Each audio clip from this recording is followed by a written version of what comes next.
go. I'm going to invite Justin to join us.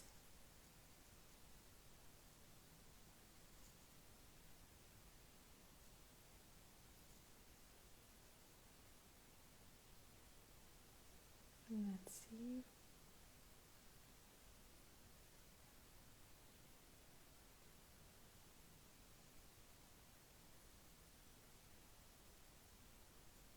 Hmm.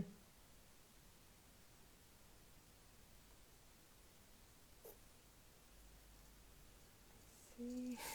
Hi, Mitchell. Malita. Let me see.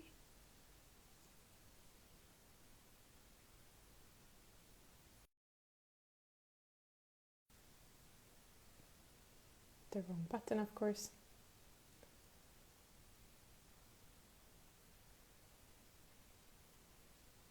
And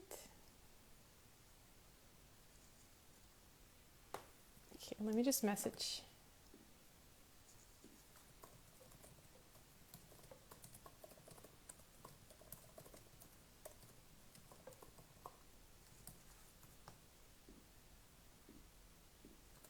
We're going to be starting in a second. Just need to get Justin. Oh, there he is.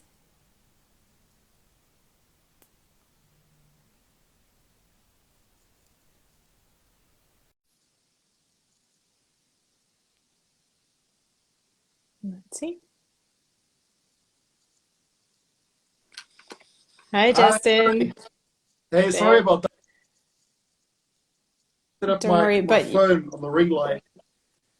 So yeah, sorry perfect. about that. I'm trying to set up the phone on the ring light. I never use this thing. It's like in the back of the closet somewhere.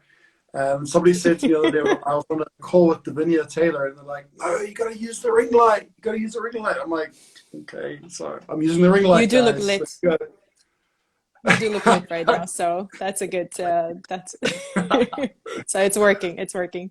So happy to Thank you have very you, much. and I'm so excited for this. Just like, I don't do lives almost at all, but when I do, then people can be sure that this is going to be really good. And I told you that I've been like such a fan of your work, and when I found out from Tim about you, I just went like through all your content, so people really have a lot to look forward to, and we're gonna go deep in some stuff. Absolutely. Well, I'm really, really excited. It's such an interesting topic because so many people have a stigma. Estrogen's been given a bad rap in the past, Yeah. inciting elements of fat gain and everything else, where actually it's one of the reasons why women live longer than men, and also one of the reasons why women have less of a tendency to develop Alzheimer's than what men do. So it's a really powerful hormone, and when you know how to nurture it, like Hmm. any relationship in life, it can really give you a lot back, a hell of a Yeah, lot back. I know. It's like when I have women coming to me and they're like, I think I have estrogen dominance, it's like, I think I have something's wrong with my estrogen. And I feel like the term or the name estrogen has been thrown around like so much. I And feel so it's sorry for the not, hormone. yeah, and it's I feel not, so sorry for the poor hormone. the poor Oh, hormone sorry. has a bad rap, but let's change that because and it's not all as simple as it sounds, right? So it's not just one type of estrogen and like that's it and we can fix it in any way. And yeah, so it has a lot to do with our brain and with the way that we feel, the way that we behave even. So and I think that it could have also something to do when women's hormones are fluctuating throughout the month. And with like if you have that imbalance of estrogen, like you really see like mood swings and like, women get angry and, irritated with everything. And it's also like what I found is that when there is estrogen imbalance, it's very hard to say just by symptoms whether it's dominance or whether there's insufficiency because the symptoms are often very similar, right? Very much so. Absolutely. Yeah, because high levels of progesterone can be misconstrued as high levels of Mm-hmm. estrogen. And this is where, symptoms are a great starting point. If Mm-hmm. you are having symptoms, don't ignore them and chalk them up to like not being an issue, but utilize them as a foundation point as you look into other parts of the body that could also be showing more in evidence of compromise toward Mm-hmm. either being estrogen or thyroid compromise. Sorry, estrogen or progesterone compromise. And one of the ways and how to know and the other associated symptoms is if you are having impact or issues with poor thyroid activity, in other words, hypothyroidism, such as depression as opposed to anxiety, such as cold extremities in the fingers and toes, constipation, amongst many other symptoms. This is generally a sign that your progesterone levels could be deficient, right? Mm-hmm. And it's good to distinguish between the two, if it's progesterone or estrogen that is causing dysfunction. But normally they go one and the same. When estrogen is low, progesterone also tends to be low as well. You do get the exception to the rule, and obviously it's not just about total quantity, it's about ratio.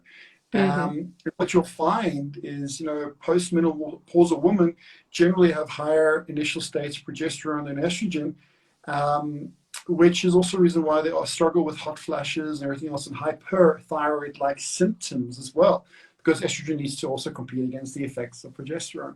So, yeah, if you're having estrogen issues, one thing to really look out for is what's going on within your gut. A very, very Mm-hmm. big telltale sign is if your stool is losing consistency of its weight. In other words, it's floating to the top of the bowl, the toilet bowl.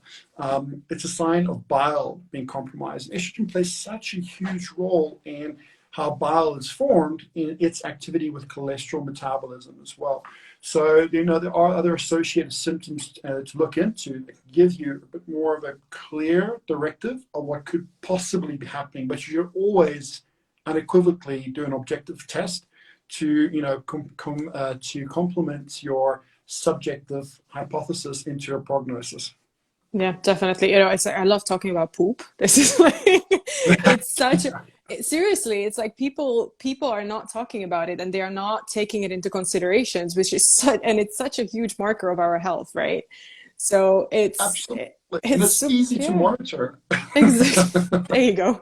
Exactly. And it's also like for women, I always say that having a regular poop with like regular consistency, okay, bowel movement, I'm going to say that word, it's a sign of your fertility, of like how your health is, in general. So there's a lot that our bowel movement can tell us, that's for sure.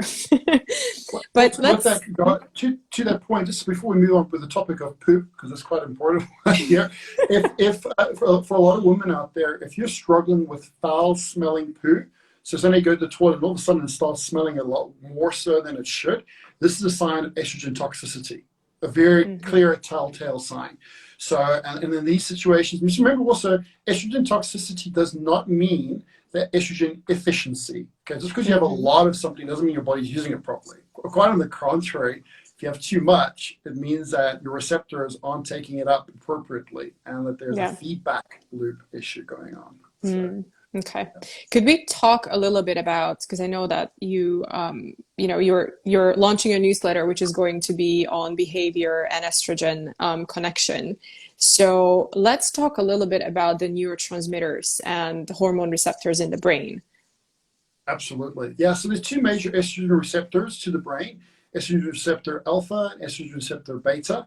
And they have different impacts on regions in the brain, whether in regards to the hippocampus or the amygdala, all the way to the basal ganglia and even the prefrontal cortex. And dependent upon the type, because there's three major types of estrogen, as you briefly mentioned in the beginning as well, estriol, estradiol, estrone. And each respective type of estrogen has an affinity to activate a specific type of estrogen receptor. Now, not to bog down with too much of a detail, because to be brutally honest, a lot of the detail I have to revise my own notes because it's so complex a subject. It is. But to It keep really it is. as concise as possible, estrogen receptor alpha gives you that alert cognition, that dopamine drive, that glutamate response, even in, issues the outcome of gamma aminobutyric acid, and with the right levels of gamma aminobutyric acid, it can be quite stimulatory to the brain. As opposed to people understanding it to be inhibitory, it has got an inhibitory effect in its role of being able to recycle glutathione, but dependent upon the quantity and the pulse of its release, it can be quite excitatory. It's the reason why people, when they have some people when they have a tendency to drink alcohol, feel more alert, more alive in drinking alcohol because of that short pulse of gamma-aminobutyric acid. But in regards to the subject of this estrogen, so estrogen receptor alpha promotes the release of excitatory neurotransmitters that allow you to be more cognizant. Whereas estrogen receptor beta is in essence the brakes on your Formula One motor vehicle that stops your brain from issuing huge amounts of neuroinflammation, and it helps to regulate the release of, in doing so, regulate the release of serotonin, oxytocin, and acetylcholine as well, to a certain degree. So actually more so acetylcholine release more of an indirect effect to its activity. But predominantly serotonin and oxytocin is released through estrogen receptor beta activity. And how are these affected in general? Like, what can we do to make sure that this is maybe like a too broad of a question, but what can women do to make sure that these different types of estrogen are in balance? First and foremost, if you're having any symptoms of gastrointestinal bloating, indigestion, constipation, flatulence, a lack of appetite, in particular a lack of appetite for proteins, you really want to look into whether or not your gut is harboring mold, fungus, candida, because what this does is that it will influence the increased production of acetaldehydes. Why am I bringing up the point of acetaldehydes? Well, acetaldehydes cause dysregulation to your modification rates in the liver. And the way in which they do so is depleting molybdenum levels. Okay? And molybdenum is very, very important to help manage the rates of sulfation and also to help manage sulfur metabolism as a whole, the way in which we're able to access it and utilize it within our gastrointestinal complexes, including that of the liver as well. And the reason why sulfur is so important is because, estradiol is probably the most dominant of all forms of estrogen.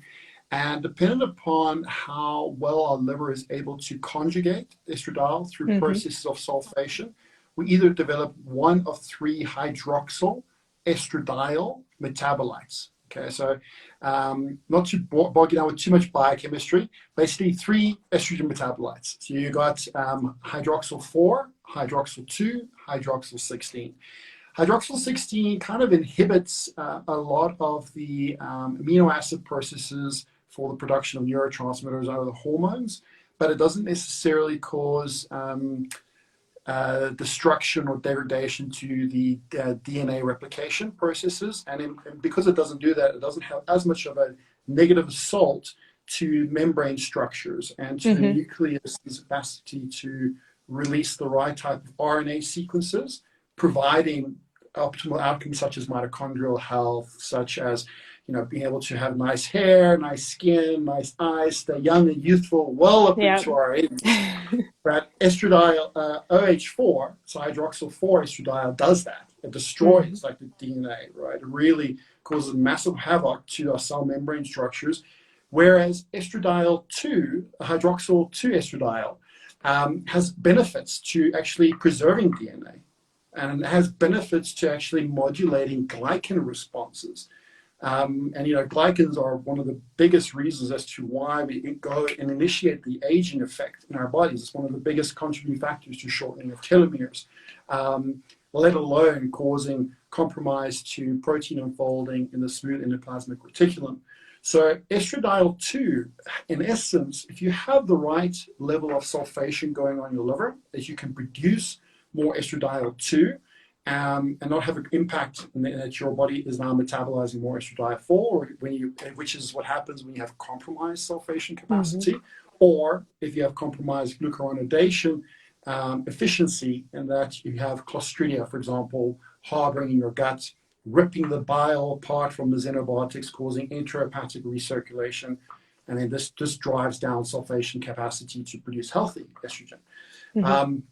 But if you are able to produce a healthy estrogen, it has such positive benefit not only to estrogen health, but to your entire hormonal complex, to improving testosterone levels, to improving progesterone levels, to modulating the effect of DHT and the impact that it would have on excitatory responses in the brain. Too much DHT or androstenedione can actually cause a lot of neuroinflammation.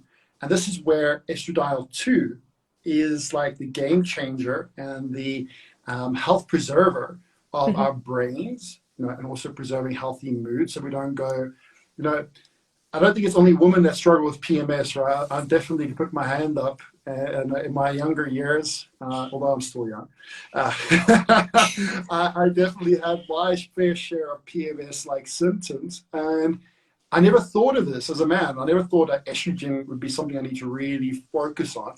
I was just hell-bent on eliminating it, right? Like getting rid of estrogen, whatever you've got, estrogen's bad, it's gonna make you fat. But meanwhile, I developed severe mood disorders. I was actually borderline bipolar in my 20s. Developed, addiction issues throughout my 20s as well, and a lot of depression, severe clinical depression. And it was only later in my late 20s, early 30s that I fell upon the discovery of how important it is to regulate the right type of estrogen, not to suppress it, but to regulate it for mental health.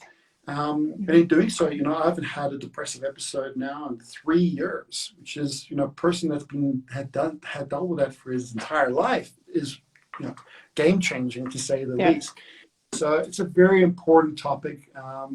And I might sound like I'm rambling, so I do apologize to those who all the chemical terms. But if you read the article, it's a lot more. It's simplified to what I'm bringing here, but it also gives you a lot of golden nuggets as to what you can do in order to rectify, any imbalanced estradiol metabolites that you might be harboring, or to support, the right hormone replacement if you're not producing it effectively.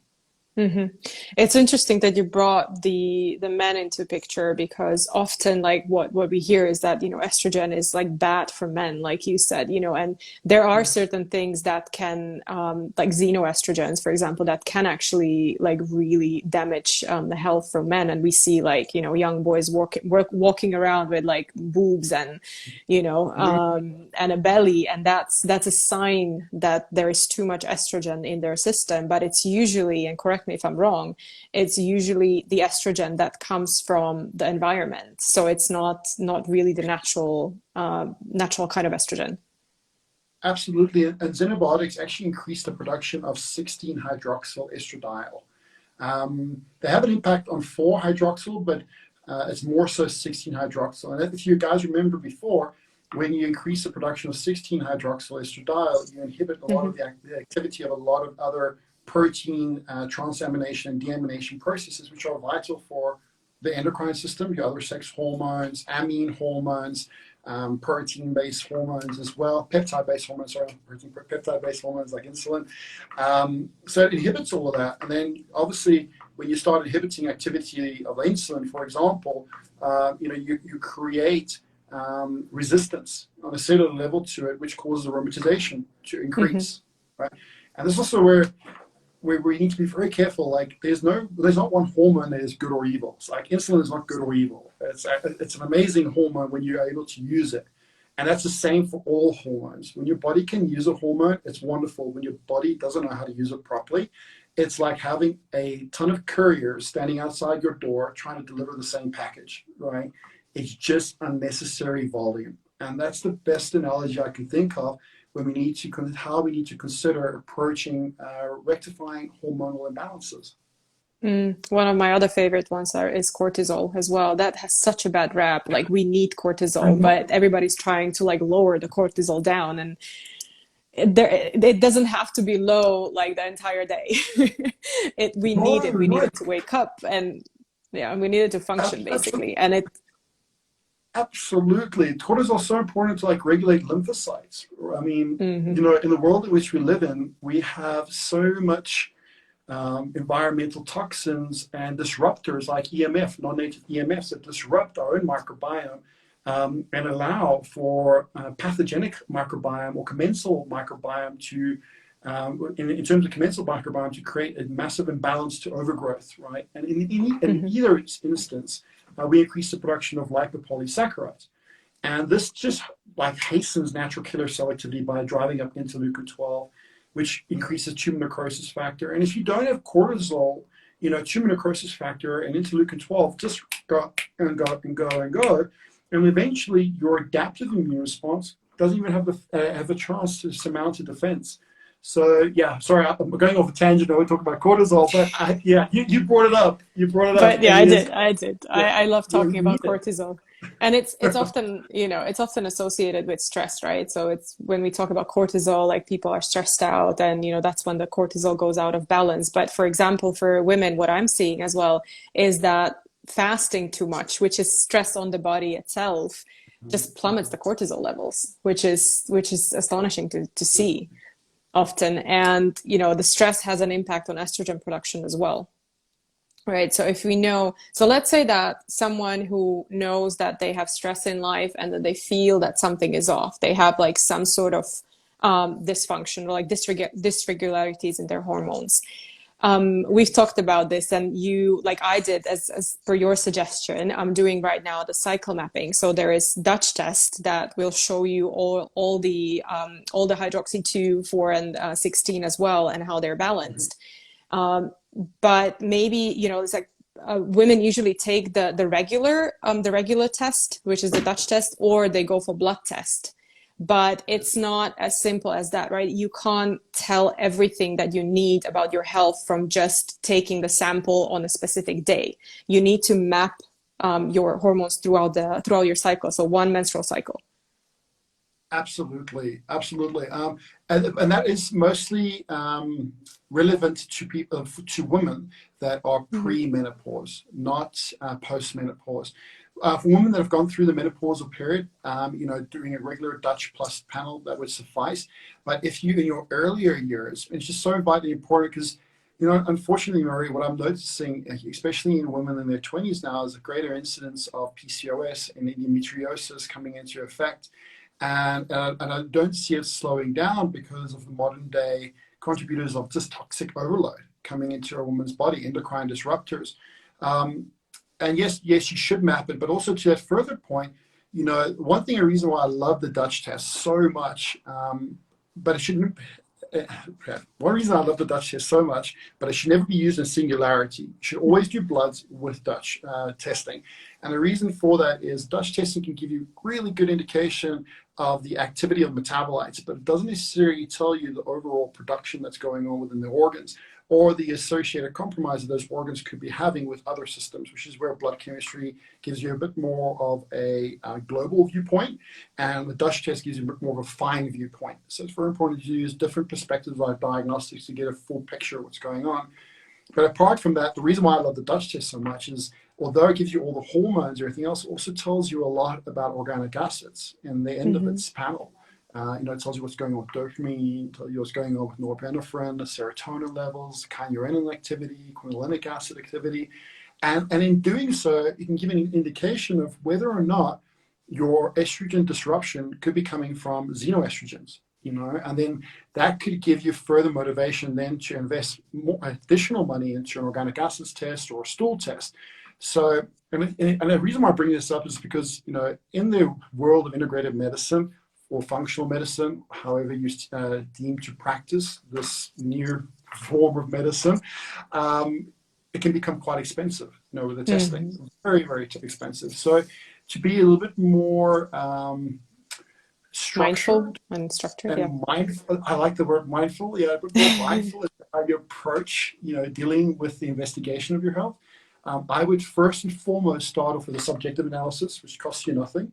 And Mary, I'll happily give you both the link for the newsletter that people can join up to after this call, which is launching on the 23rd of this month, as well as a link to the symptoms analysis form. And it's totally for free. It's normally $100, but I'll give it to your audience for free. So they fill it in. And once they've filled it in, they can just book a call with me, and we'll just go over what I see is going on and give a bit of recommendation as to what testing direction would be best suited, for what they need to do. I've done the questionnaires, and they're very detailed, very, very detailed. Yeah, it takes a good hour and a half, doesn't it, to finish? But it's necessary. Don't tell them that. I know so many people are put off by it. And so many people said to me, especially, I've got a lot of friends of mine that are in the corporate business world and marketing execs. They said, no, you got to shorten the questionnaire, you're going to lose patients and clients. And I never did. And the reason why is because in this field, in order to have integrity and to be authentic, you need to be thorough. You can't leave, a question out, or try to Yeah. surmise it in a way in which, it's there. I think that's a problem with society, is we're so hell bent on quick fixes that we forget the road to recovery is not paved in a sprint; it's paved through a marathon. Yeah. And understanding how to navigate that marathon takes precision of your timing of your gaits, your breath cycles, and everything else, just as though you would do a normal run. And this is part of it. You need to have stamina to get through the investigation process, which it takes 90 minutes to start with Well, my process, at least. just when I take a private client on, we spend usually between 4 to 5 hours going through everything, including their, family, medical history. And if I get the chance to be in the same place with the client, or we sometimes do it over Zoom, we just go through everything, like the stuff that they're using in a bathroom, their personal care products, or their kitchen, like what they're eating. But back to, like, this may be a good segue back to a little bit the xenoestrogens, because just today we were recording a video and we were mentioning one statistics where an average American woman uses about 12 products just before she steps outside of the house, which translates into an astonishing 168 different chemicals that you put on your body. And those are all absorbed by your skin, and they bypass the liver, not detoxification. I'm losing my words here. The liver. Modification rates. Yes, Modification. exactly. Thank you. Yeah. And so you get it right into your bloodstream, and Yeah, that's when you get the issues with estrogen, and it affects your entire life basically. absolutely. And And, they and, and I love no, talking go ahead, about the please. xenoestrogens, and there's a delay, but I love talking about xenoestrogens and like where they come from, and how much it is out there, because people usually don't know. Like, let's say phthalates, for example, right? I mean, Oh these my. things were developed to make plastic more soft, like more bendable and more like durable. And they are just put into all of our products. They're used for perfumes for the perfume to stick on your skin. And so if you see that, a lot of times women would ask me, it's like, oh, it's so difficult to read the labels. Like, what's on the labels? It's like, it's a gibberish. It's like, I don't understand those things. I was like, well, the easy thing is, like, if you take a bottle and you see perfume, aroma, fragrance, do not take it, because those are umbrella terms for some, I think Absolutely. it's like 3,000 different chemicals that can be in that one single word. And that's because it's a trade secret, and the manufacturers actually don't have to disclose what's in their perfumes, or in that specific smell that they are using. So you can be 100% sure that if a product has the word perfume, fragrance, or aroma on it, it will sure have phthalates. Yeah, absolutely. It's just, using essential oils can be so much better, and it lasts a lot longer too. A hell of a lot longer. It smells. I mean, I grew up with my mother using. So, I'm a bit of a black sheep in a way. Well, she loves me to bits, but I'm a bit of a black sheep in a way because mom's a vegan. And I'm very much a carnivore. So. But growing up with a vegan, the home had a lot of consciousness within protecting itself from environmental toxins. And Mm-hmm. I remember my mom grew up with using essential oils, and they just last the whole day. Like, they don't wear off like a perfume does, or the Yeah. toilet, or whatever the nonsense that they sell out there. Yeah, and it's good for you. It's good for your skin. It helps to hydrate the skin and helps with stress if you use the right type of one. So, there's so many better alternatives out there. But, going back to phthalates, they are disruptors of glycine, which is a direct inhibitor of not only obviously testosterone and estrogen and endocrine feedback compromise, but a direct inhibitor of NAD synthesis. Mm. Which I actually I had a bit of a. I went to a clinic, and I was watching a lot of women who I'm helping. Generally, the women I help are over 40. in that stage of their life. And I was watching them all go through the NADs because, it's the rage. It's been the rage now for about two, Yeah. 3 years. NAD, I want some energy, NAD. And yet, like half of them were wearing scrupulous amounts of makeup, where they didn't have to, which is sad because, they unfortunately we get indoctrinated, especially women get indoctrinated into society's ideal of what beauty is. Personally, my fiance, she doesn't wear hardly any makeup, and I love her for it because you can truly appreciate beauty when it has confidence to express and represent itself, rather than having to hide behind an idea that society has put forward. So there's psychology to all this, the psychology to our self-destruction. And I think it's about time that men and women stood up and said, I'm just not going to follow the status quo. I'm going to Mm. break it into complete pieces and formulate a new structure as to how you go about looking after myself and perceiving myself. Yeah, so I just think it's very important for women out there who are listening to this and are like, enslaved in Hmm. utilizing makeup and everything else. Don't give yourself a hard time because you're using it, but just ask yourself as to why you feel that you need to use it. And if the answer doesn't come from an intrinsic value within yourself, but rather comes from the external factor that's compromising your own belief of who you want to be, then address that. And there's so many ways. I mean, I know with your work that you do. Can I say the name with mine? With With mine? Mindvalley, I used to work with Yeah. Mindvalley, yes, but yes, yeah, Yeah, you can so say I wasn't it. too sure. I wasn't too sure. So, like the work you did with Mind Valley, you got a lot of good guys, mental health coaches. They can approach them Yeah, and start to work in ways to unpack, those limitations that just been hammered on them for no reason. yeah, for sure. When the really good part and really fun part of my work at Mindvalley was that I was meeting with all these authors and like really really amazing people in the health industry, and that was the way that I discovered that women are completely different from men in terms of like what we are doing, right? And uh, the way that women are often like damaging their health because they're following the advice of men, and it's not the same. It doesn't work. But then there is some fundamentals like stuff like using perfumes and so and just Yeah. like really basic things that just like blow your mind of like how much you can change your health. And another thing is that people often, go and they look for the next best thing to buy that is going to fix their health. Like you said, like NAD, for example, like everybody Yeah. was going out and taking it, right? But it's like, it's not about what you can buy. I think it's like more about like, what can I stop using today Yeah. to make my health better. It's like we had a talk at Mind Valley a couple of weeks ago, and also somebody in the audience asked, is like, if I had 1,000 euros, what should I buy, what should I invest in a way in order to make my life healthier? And we're like, well, why are you looking at what you can spend money on? It's like, if you stop buying your perfumes, you're going to save money. Yeah, it's like some Yeah. perfumes are like $200-300, isn't it? It's like Absolutely. you're going to be saving money if you stop using these toxic products. Yeah. Absolutely.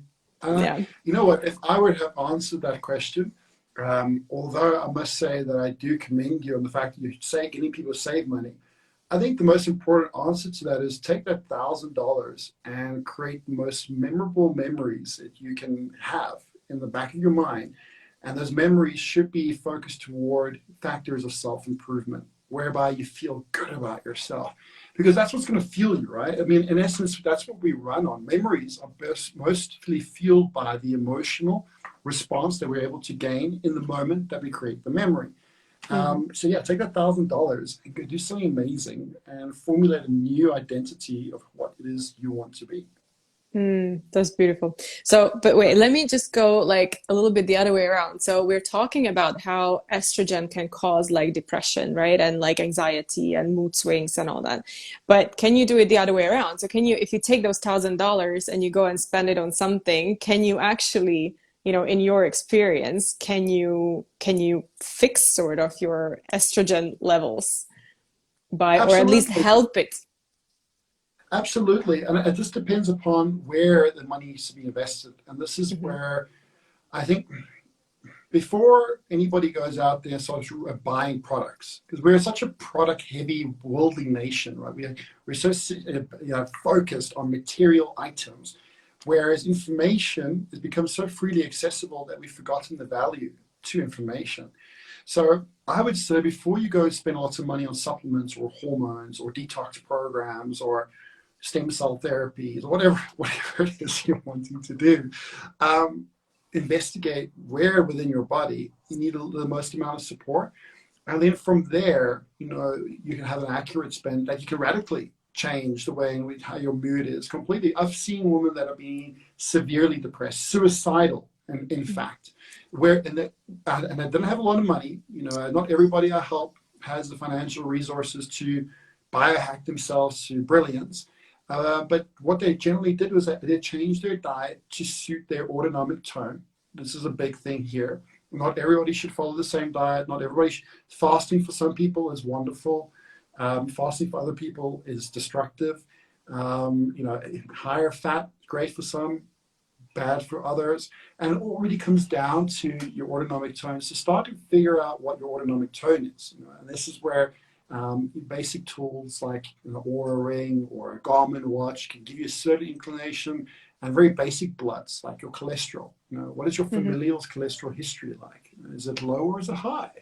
Looking at your anion gap, what's going on with your sodium potassium levels, what's going on with chloride and bicarbonate, and then looking at things like magnesium, calcium, and phosphorus, and and it's so very simple because these bloods don't cost much, right? They're not Hmm. exorbitantly expensive, but they can give you a really good starting point as to what to do with your diet. And that's where everybody should really start. Is Hmm. the one thing that you can control to a certain degree. Like I understand how sugar cravings are. Like I've had a history of having an issue with sugar. So I'm not here to like slate or make anybody feel like they can't live up to expectation.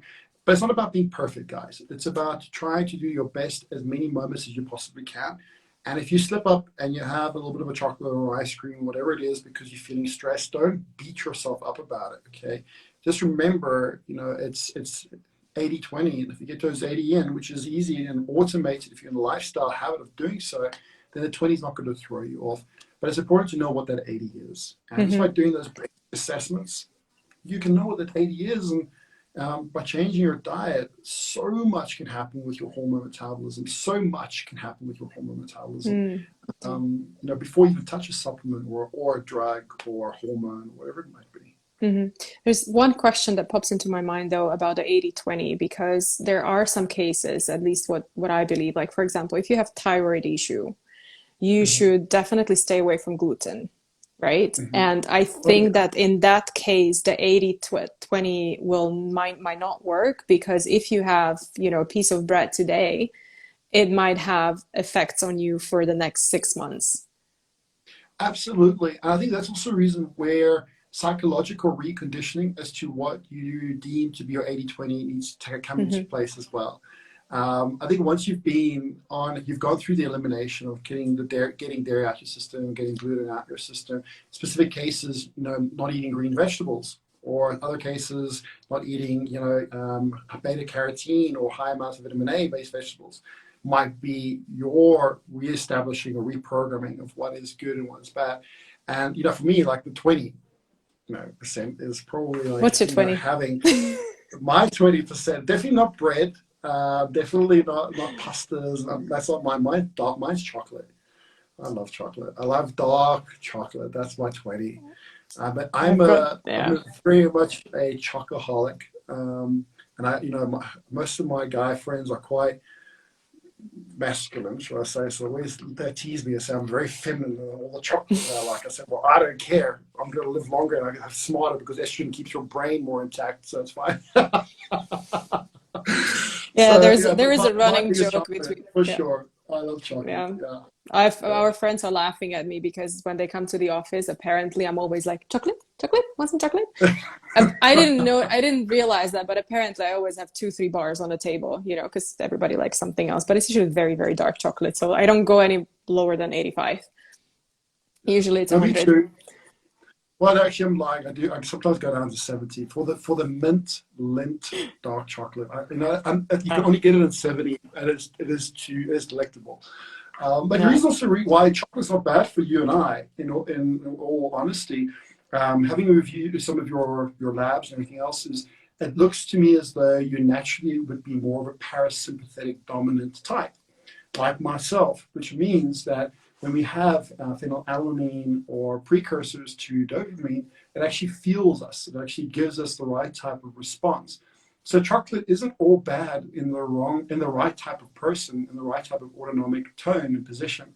But give chocolate to somebody that's sympathetically dominant, it can really cause a lot of issues in gastric inflammation, compromise into more and more anxiety rather than reducing anxiety. Where if you and I would have it, probably give us a clear mind, clear thinking.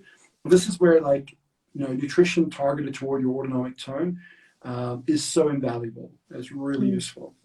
It's funny because I had two squares of 100% chocolate just before our call. It's like I needed that. Okay, there's one really important topic though that I want to talk about, and that's going back to estrogen and hormones in general, the bioidentical hormone replacement therapy. I think we really need to Mhm. touch on this before we go because it's a topic that has been discussed a lot. There is a lot of like opposing opinions and views on whether it should be used or it should not be used. And I want to hear your point of view on it and how do you, because I know that you use it in a very conscious and in a very specific way. Very, very much so. And thank you for giving me the opportunity to discuss this. Before implementing BHRT, especially when it comes to the use of estradiol or estriol, which is normally what BIAS consists of, it's very, very important to exhaust other mechanisms of regulating stress and metabolic control, such as that of the thyroid as well as that of the adrenals. So in other words, you're trying to regulate the mechanisms of afferent and efferent sequencing to the pituitary and the hypothalamus. If you have implemented that and you're still struggling with depression, you're still struggling with ADHD, you're still struggling with constipation, mood swings, PMS, then at that point, I think it's vitally important to put in the bioidentical hormone replacements.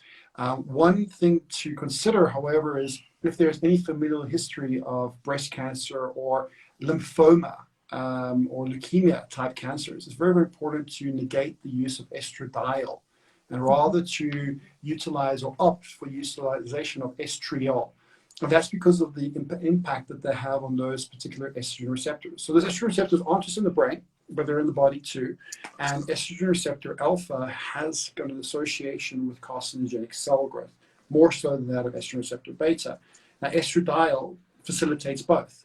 And this is the reason why estradiol is so useful to the brain, because it can both help to improve concentration, but it can also help to reduce excessive excitation to the brain, which limits the amount of inflammation that is undertaken in processes of cognition.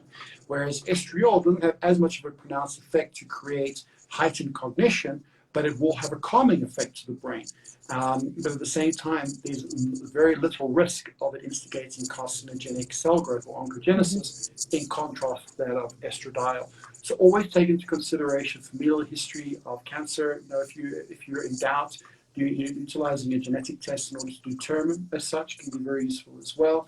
Um, and I would first and foremost, before going into estrogen supplementation, utilize if progesterone levels are in fact low, utilize a right form of targeted progesterone therapy, which often more than not actually negates a lot of the poor estrogen side effects that a person may have. And I know this sounds a bit contradictory because progesterone does compete against estrogen in certain scenarios. Of course it does.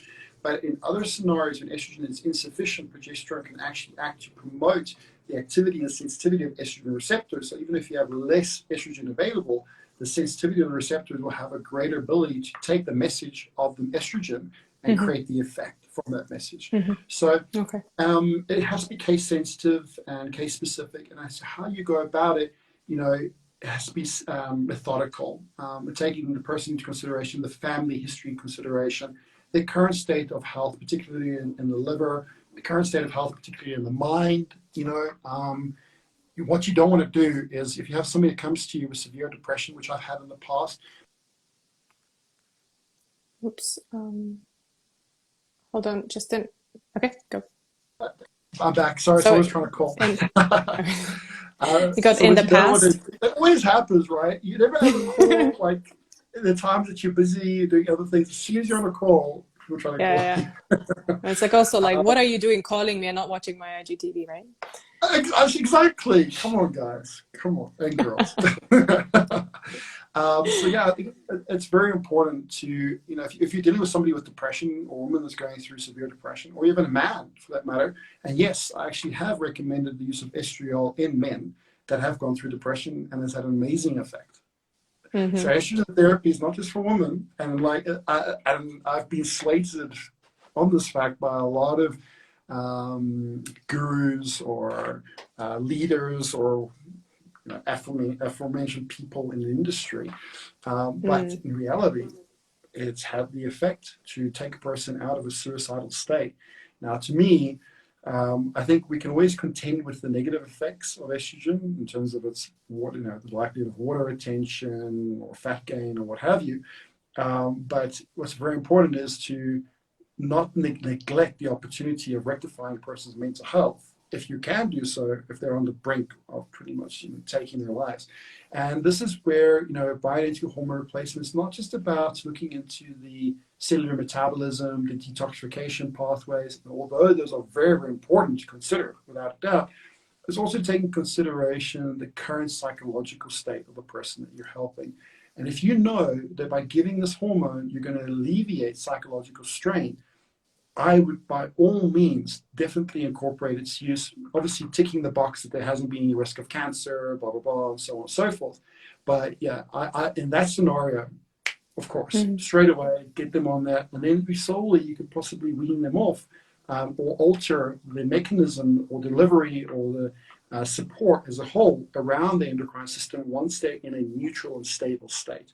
So to answer that question, I think I've a little bit convoluted in the answer, but to try to make it a little bit more clear, it's case specific, very much so. And in certain cases, it's not necessary, and it has been utilized too prematurely in many a case for a lot of women.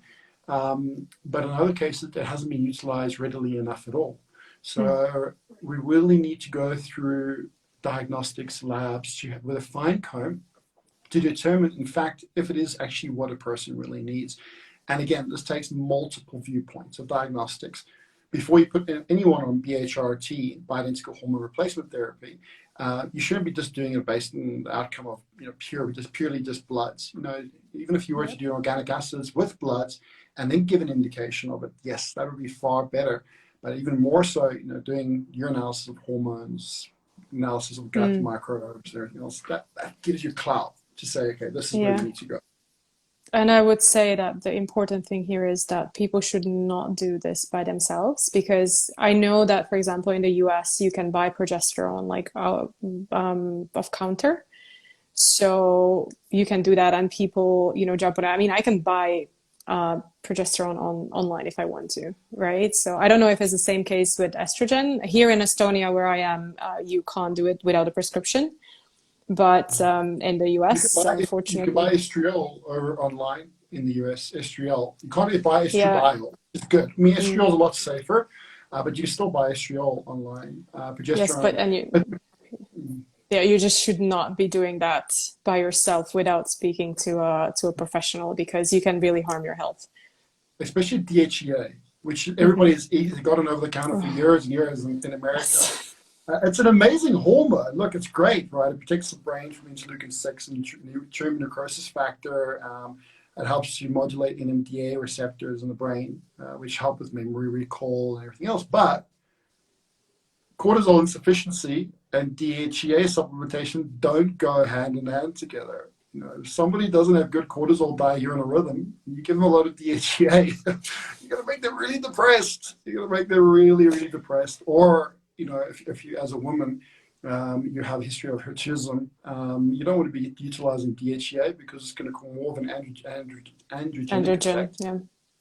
Or if you have PCOS, if you don't even know it, and you take a lot of DHEA, it can make things a hell of a lot more worse. So it's really important to understand and highlight, okay, is this for me or not? Yeah, exactly. Okay. Oh, that's I'm so excited to get into your it's labs, Mary.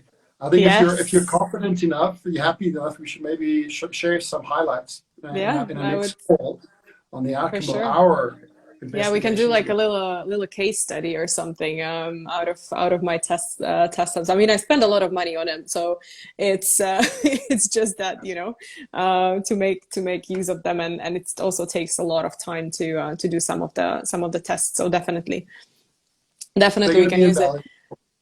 Sorry? It's going to be available. And you know what? It is a lot of money. And I know because I had an full-fledged autoimmune disease up until about 2 years Mm, ago.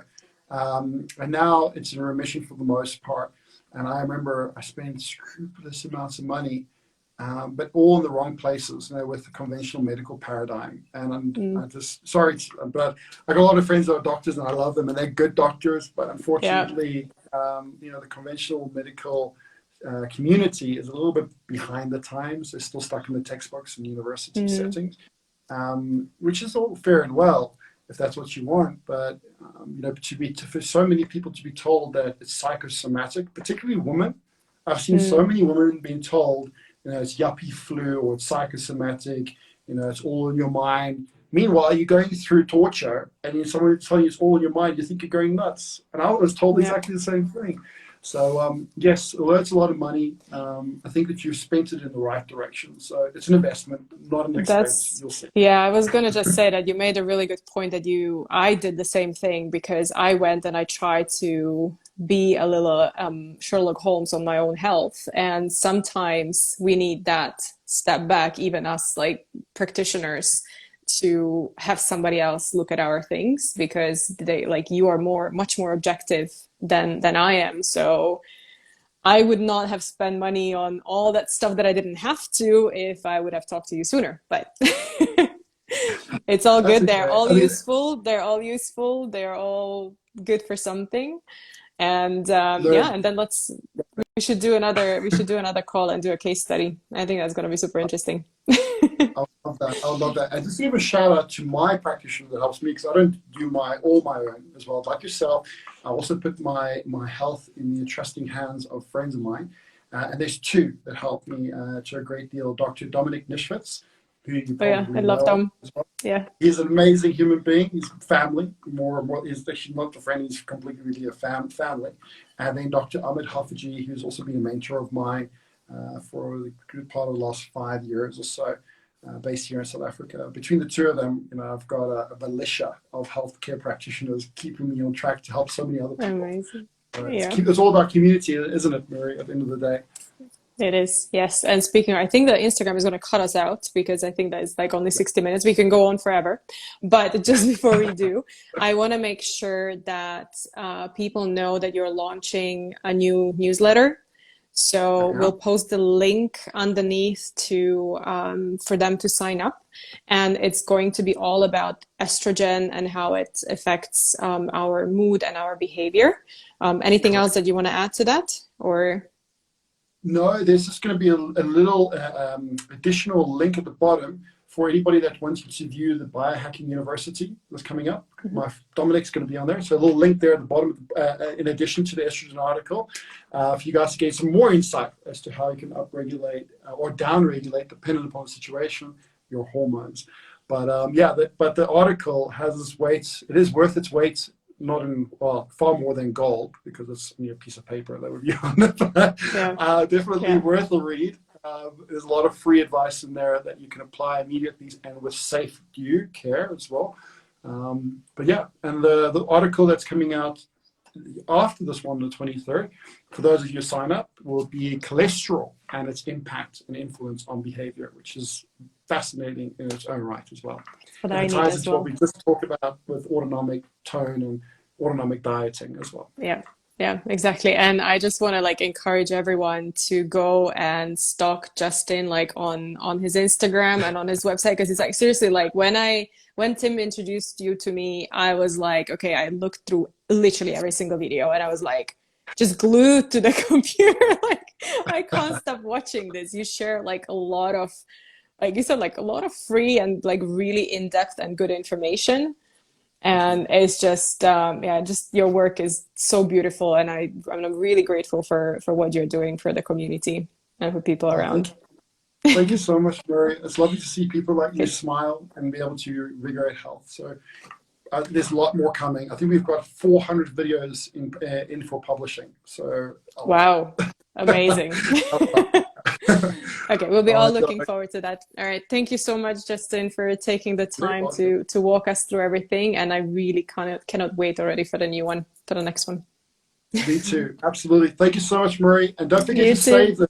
We didn't. The video and I didn't save the last one. We went all, but you have to save it apparently. So just Yes, reminding you, I this is yeah. good stuff. Yes. Okay, I'm gonna do that. Hopefully not screw it up. But yeah, I shouldn't. All right. Thank you Thank so you, much. everybody. Take care. Bye. Bye. Bye, Justin.